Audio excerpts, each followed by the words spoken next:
A lot of people are surprised when they hear that as a child I wasn't actually that adventurous. I was actually a bit nervous about camping out at night. I was a bit nervous about heights. I was a bit nervous about getting cold or wet.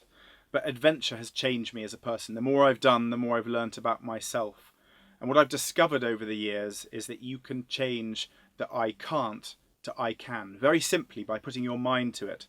So the fact that from one day to the next I went from someone who had never rowed before, who had never been on the high seas, to suddenly rowing 3,500 miles across the Atlantic with an Olympic rower was the defining moment when I can't became I can. As an adventurer, I spend a huge amount of my time overseas in the wildest corners of the world. So for me, spending time with my family, with my kids and my wife is incredibly important. The last adventure we had together as a family was actually down near the South Downs.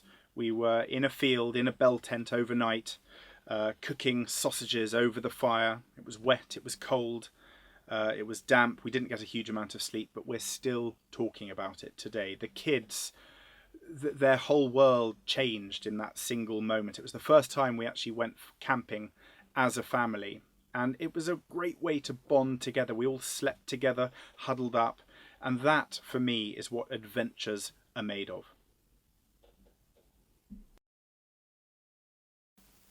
I've visited a number of Go Ape sites over the years, and for me it's this fantastic way of combining forestry, the great outdoors, trees, with adventure, adrenaline. It pushes you, it tests you. It still makes me nervous. As a fellow parent, my advice to you is to infuse, be excited. If it's raining, make that something positive. Be happy, get wet yourself, get muddy yourself. And if you want to find out more information, go to www.shareadventure.co.uk.